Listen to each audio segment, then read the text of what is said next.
Hello and welcome back to the X-Files Revisited. Today we're looking at one of the best episodes of the series, Ice, Episode 8 of Season 1. Debuting on the Fox network on February 5th, 1993, Ice follows our agents as they investigate the murder of some scientists at a remote Alaskan research outpost, possibly due to a parasitic alien life form. I'm sure, however, no matter what they see or experience, Scully will have a rational explanation for it all. It's not monsters or aliens. Anyways, let's begin. The episode starts in Icy Cape, Alaska at the Arctic Ice Core project. Inside the facility, we see a good boy scrounging for food as he makes his way past a body. A man named Richter, carrying 2 pistols and covered in blood, walks over to the radio and powers it on along with a camera. He starts saying over and over, "We are not who we are." We're not who we are. There's something going on at the facility and he intends to put an end to it. Suddenly a man named Campbell rushes him from behind and starts choking him. The 2 men struggle, going through a pane of glass. Richter gets up and grabs one of his guns, only to find Campbell with one as well. The men fixate their aim on one another in a tense standoff.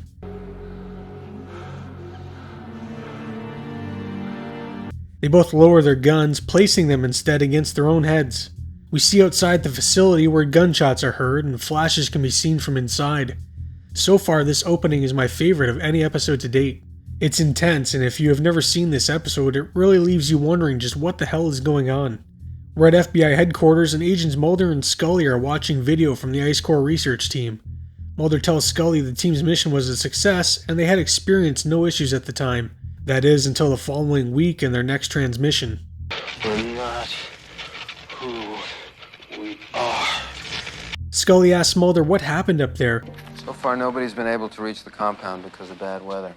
The agents are heading to Nome, Alaska, where they'll meet with 3 other scientists, then fly to the Icy Cape.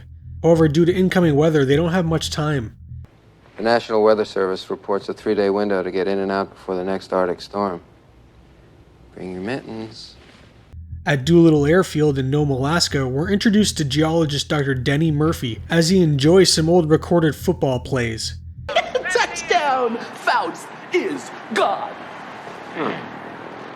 The agents and Denny get acquainted when physician Dr. Hodge and toxicologist Dr. De Silva arrive.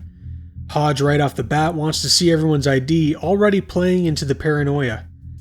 Want to make sure we are who we say we are? A man named Bear arrives and he'll be the one flying everyone up to Icy Cape. Now, I don't want to sound like a jerk, but am I the only one that thinks this guy kind of looks like the caveman from those old Geico commercials? He's not wrong. Hodge tries asking him for credentials and gets a response I don't think he was expecting. The only credentials I have is that I'm the only pilot willing to fly you up there. You don't like those credentials? Walk. They arrive at the facility, immediately coming across the dead bodies. Bear heads off to turn on the power while Scully takes photos of the scene documenting what transpired. Mulder opens a freezer holding the ice cores the team had drilled. Denny takes one as he wants to get some samples from it. Mulder and De Silva enter a room when suddenly Mulder is attacked by the dog from the beginning. Bear runs in the room to help, but is bit in the process. The men hold the dog down so Hodge is able to sedate the animal. Luckily for Mulder, he wasn't hurt.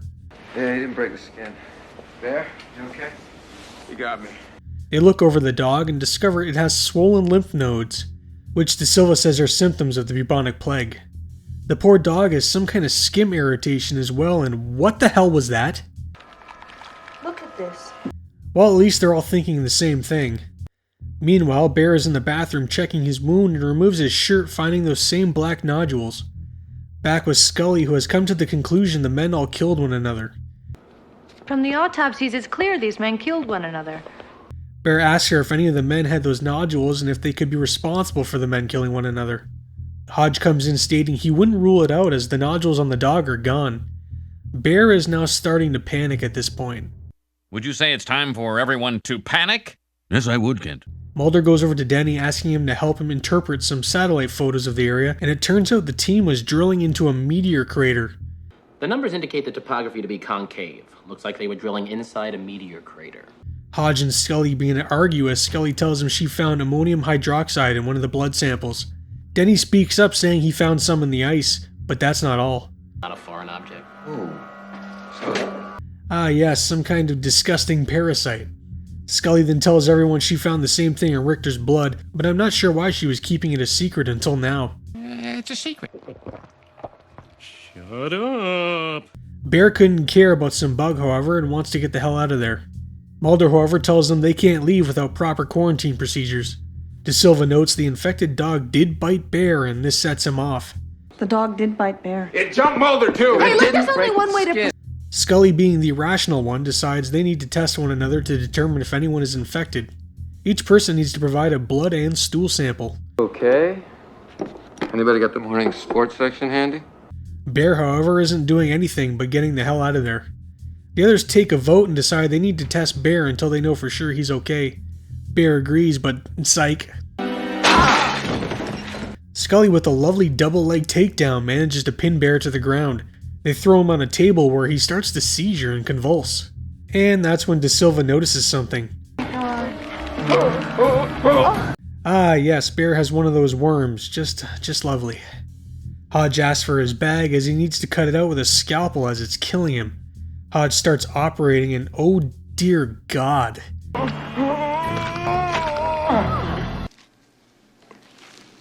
They place the organism in a container and Mulder runs to the radio to place a call for help. However, the storm they were expecting came in earlier and they're now stuck there. Mulder returns to the others asking if Bear is in any condition to fly them out of there and, well... He's dead. They're discussing the organism when Scully returns saying she found more of these organisms in the other bodies, but only one is still alive. The organism's attached to the hypothalamus, and Hodge hypothesizes this could be why the men showed aggression, as it's known for managing hormones. Scully then asks if the organism makes people violently aggressive, then why did Richter and Campbell kill themselves? Maybe they did it to save us. Scully is going over the bodies, making sure she didn't miss a thing. She wants to kill whatever this thing is. Mulder, on the other hand... I don't know if we should kill it. The two agents begin to argue with one another as Mulder wants to study it, and Scully just wants to kill whatever the hell this thing is. The others listen in on the argument and believe Mulder and Scully knew about this thing the whole time. You think they knew it was up here before we arrived? Sure of it. Hodge and the others come in the room insinuating that maybe Scully is a little strung out. What the hell are you trying to say? Let's all just settle down. Mulder suggests they get some rest, but Hodge says they should check each other for spots before they do. So they decide to examine one another, which leads to one of Mulder's best lines. Before anyone passes judgment, may I remind you, we are in the Arctic. Also, I volunteer to examine Scully if there's no objections. Pervert, you sick pervert! They all head to bed as they're clear of spots, however Mulder isn't quite as convinced. Don't forget, the spots on the dog went away. Scully enters her room where she can enjoy a nice Bosom Buddies poster on the wall, and no, not that Bosom Buddies. Later that night, Mulder awakes in a panic, and who could blame him? He hears a door close and heads out to investigate. Walking by Denny's room, he notices there's no one there and he even left his Walkman, which is unusual.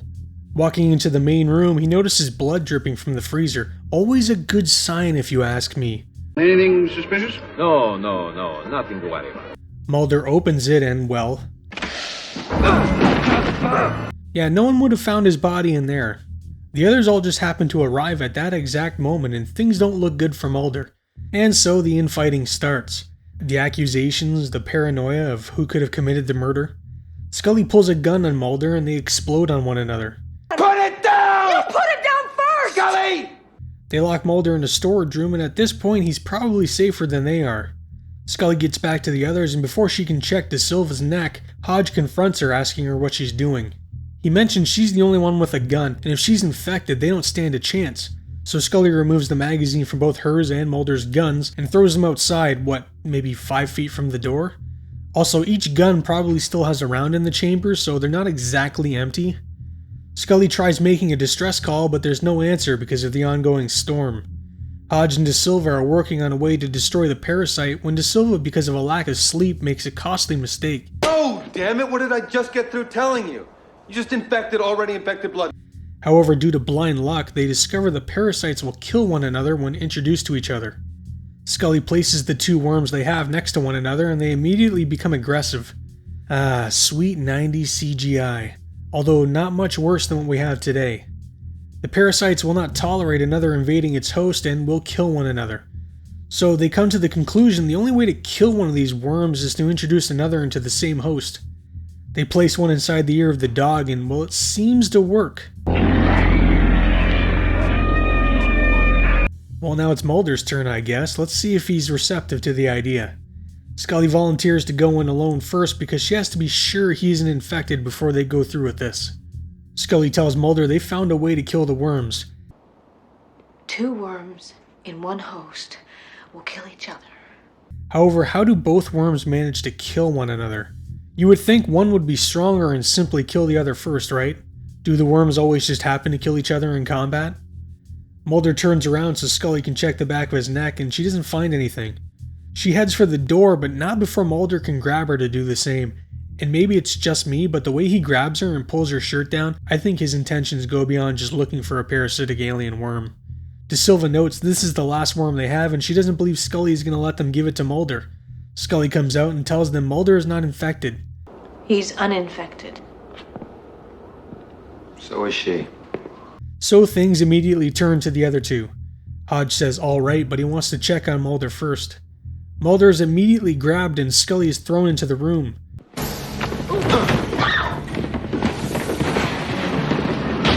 Hodge pins Mulder to the floor while De Silva grabs the worm to place it in his ear. That is until Hodge notices the worm in De Silva's neck. Hodge throws her off and she runs off screaming. Mulder lets Scully out and they have to subdue the crazed woman. De Silva at this point is losing her ever-loving mind. Calm down. She grabs a gun from evidence that they conveniently forgot about, but is taken down before she can shoot anyone. They struggle with her on the floor while Hodge places the worm in her ear. A little while later, De Silva is being carried off in some kind of quarantine suit. The others have been tested and have come back negative, so they're free to go. However, Mulder wants to go back to the site with proper equipment so he can study it. But the government isn't about to let that happen. 45 minutes after they evacuated us, they torched the place. There's nothing left. Damn, and Mulder was this close to proving the existence of a carbon-based life form. Well, that's Ice, easily one of my all-time favorite episodes. It just has a great claustrophobic atmosphere filled with paranoia. Obviously, I've seen this 100 times at this point, but that first time of not knowing who was infected and what was going to happen had me on edge. It also helps that this episode took influence from movies like The Thing from Another World, the amazing John Carpenter's remake The Thing, and the 1938 novella Who Goes There by John W. Campbell. The episode currently sits at a well-deserved 8.7 on IMDb, and even our favorite Cinefantastique gave it a 4 out of 4 stars, stating, "Superficially, the Arctic setting may make this appear a retread of The Thing, but in Ice, the threat doesn't kill and replace you, it just takes over your mind. Gripping and tightly wound, this is a study in claustrophobia, paranoia, and trust, and is the first X-Files episode where everything, story, visuals, directing, and acting, including the guest stars, fires on all cylinders." Glenn Morgan began writing the episode after having read a news article about men in Greenland who had unearthed an item buried in ice claimed to be 250,000 years old, and it doesn't appear as much has changed these days. Felicity Huffman guest starred as Dr. Nancy De Silva, who would later go on to star in her own series, Desperate Housewives. Ken Kersinger played the small role of Richter, but would also end up doing some stunt coordination for the show. He also had a one-on-one with Jason Voorhees in Friday the 13th Part 8, and then would later become the hockey mask slasher himself in Freddy vs. Jason, all of which were shot in Vancouver. And probably the most important part of this episode is the fact the dog in it is the father of David Duchovny's own dog, Blue. If you're newer to the franchise and looking for something to pull you in, I cannot recommend this episode enough. Let me know down in the comments what you thought of this episode, as I love hearing what others have to say. If you enjoyed the video, please think about subscribing, as it means a lot to me. Thank you all for watching, and stay spooky. Deep beneath the Arctic Circle, an ancient terror sleeps. Nothing can survive for 250,000 years. Waking it was their first mistake. Trying to stop it could be their last. The X-Files. Don't watch it alone. Put it down! Friday at 9, 8 Central.